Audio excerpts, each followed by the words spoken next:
Welcome to the Downtown. I am Daryl Smith Jr., and to my right is... I'm Amy, and next to me is... I'm Rody John. On today's show, we have an interview with District 5 runoff candidate Andy Pryor.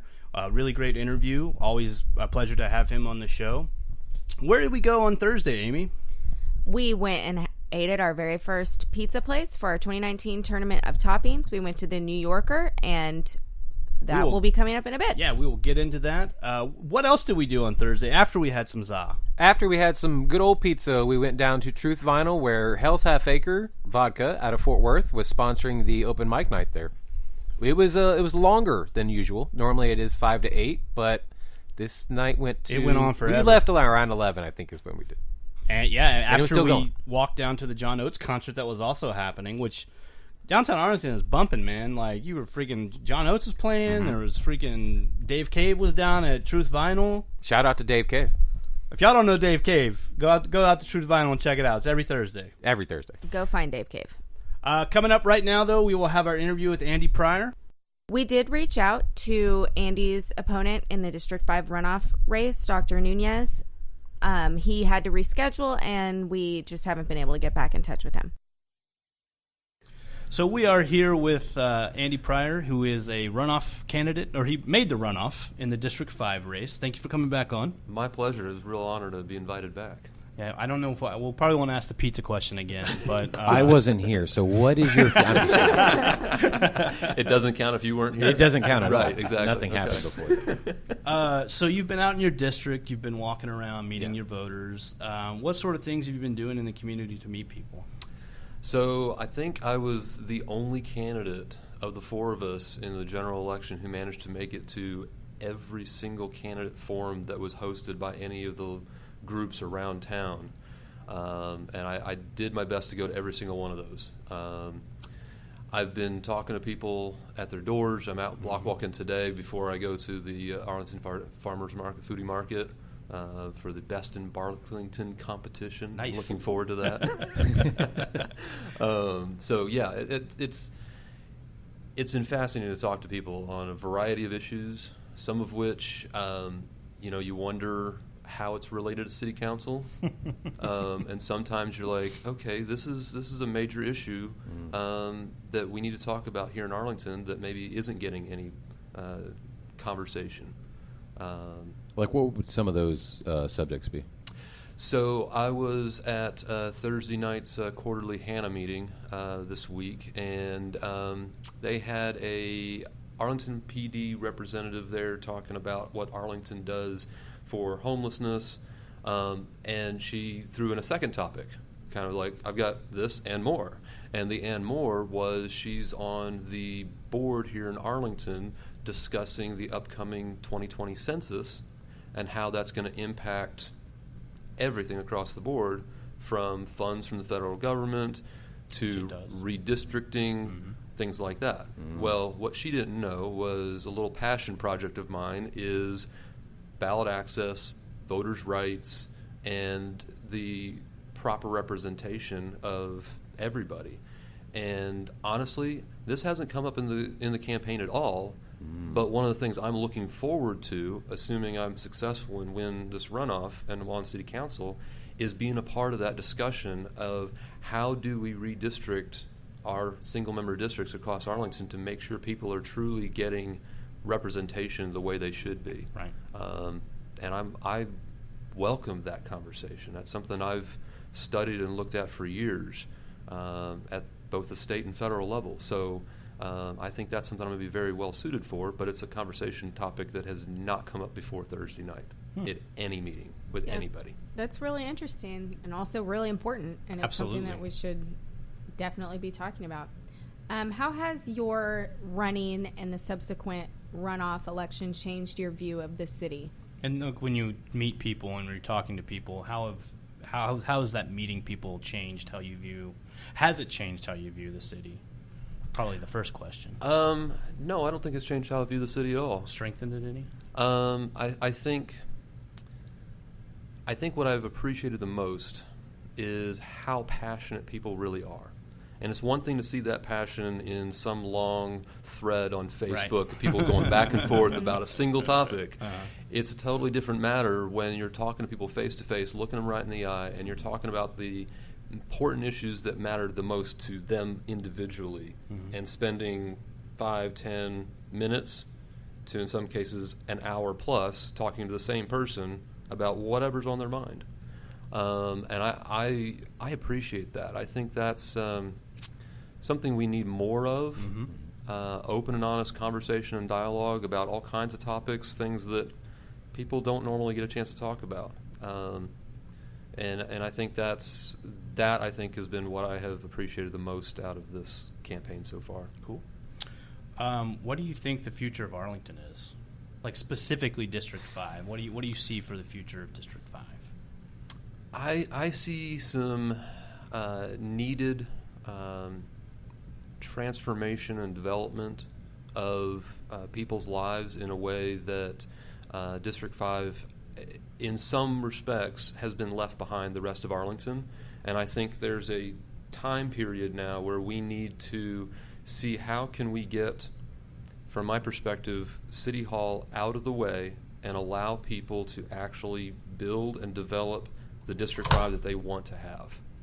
And whether that's small businesses getting started and people having opportunities that they've not had before, whether that's existing property owners getting a chance to finally redevelop a property that previously maybe it was too expensive or too difficult. And then I think personally District 5 has some of the best neighborhoods for people to move into for their first starter home and really put down roots and say, this is part of Arlington that we want to live in. And I was talking with a supporter yesterday at his house that he is renovating specifically to sell. And the house was built in the 50s.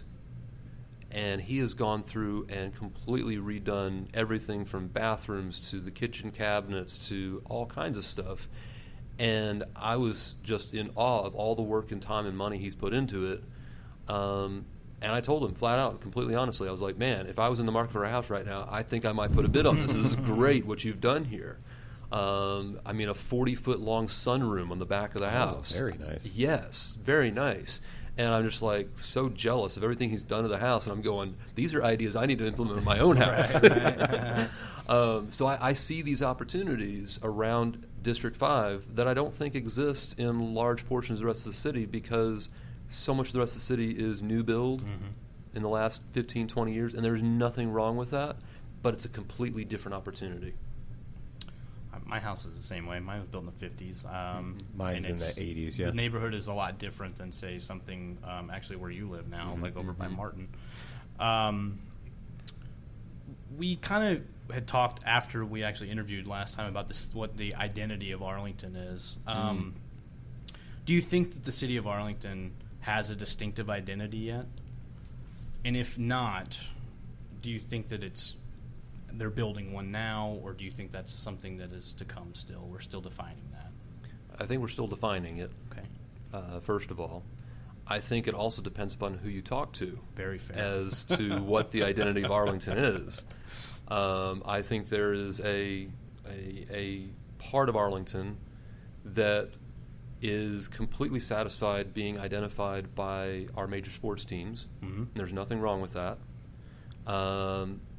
But I think there's other people across Arlington that I talk to on a regular basis who want Arlington to have an identity beyond that. They don't want to be narrowly defined by one little aspect of the city. They want our city to be known for all of the different things we do. I mean, how many towns have a foodie farmer market, plus sports teams, plus a major university, plus major manufacturing, plus beautiful neighborhoods in all different stages, from really old neighborhoods like we were talking about a moment ago to the newer neighborhoods. There's not too many towns that have that kind of variety, and I think that's the challenge that people face, both at City Hall and in the neighborhoods, is regardless of your perspective, regardless of what you're trying to accomplish in the city, it's hard to define Arlington because we have such variety. And I think for some people, that almost becomes their challenge because they're honestly stuck on how to define Arlington, and they're like, well, we need to do this, and it's like, no, we need to do all of this. Right. You know, if we just do that benefits a certain subset of Arlington, possibly, and that's fine. But why don't we do more? Why don't we just go across the board and help develop all of it? Right, because you're alienating other people if you're just doing one area. That's absolutely the case. Right. And it has been something that I've been talking about for years here in Arlington, you know, both personally and with small groups and now obviously running for office. That's always been a major focus of mine, is how certain parts of Arlington get most of the attention and other parts of Arlington seem to be forgotten and left behind. Now, with the variety that is in Arlington, where do you enjoy eating or maybe going out to drink? Maybe to unwind after obviously these long days. After judging dog competitions Yes. and talking, more importantly, talking to voters. Yes, more important than talking to voters, exactly. You know, I think I admitted this in my last interview. I'm very much of a homebody. I like to stay at home. Should have listened, John. I did, but I was hoping he still got out. Right, I do get out from time to time. You know, it's occasional, but I do get out from time to time. And I'll be honest, when I go out, it's because I'm going with some friends to hang out.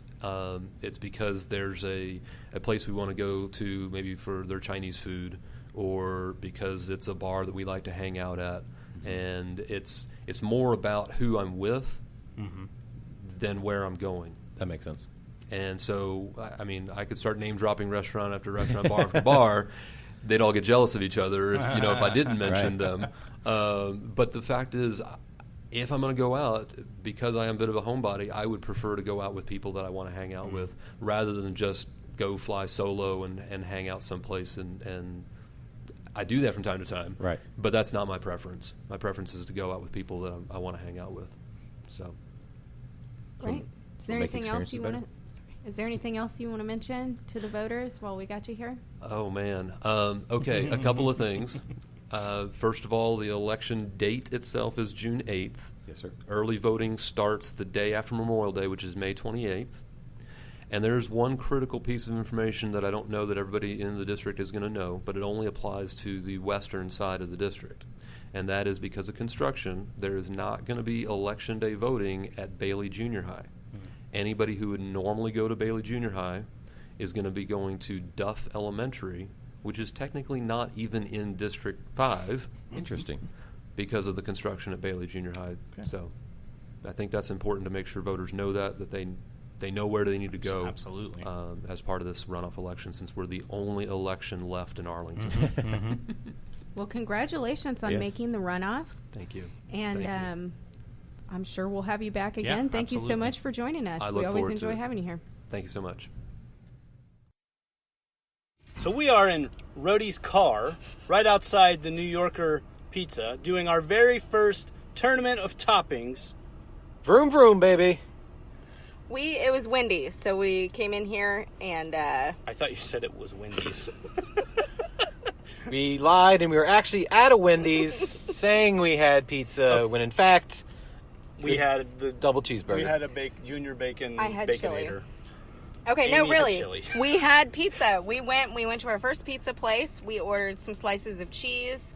Rhodey got a pepperoni roll. Yeah. It had it advertised on the window. I had to have it. It was a basically almost specialty, like a calzone, almost Stromboli-ish type situation. So what did y'all think? Okay, so we're grading on a bunch of different criteria. I'm going to yell them out real fast in a list. Experience, service, toppings, crust, sauce, cheese, and then we give each one a final score out of 5. So, for experience, we said 4. Why? Rhodey and I, Amy unfortunately has not been to New York, but Rhodey and I eat at this pizza place when we go up there. It very, very much reminds us of a New York pizzeria sort of experience, but bigger because we're in the burbs. Right. So I really enjoyed that.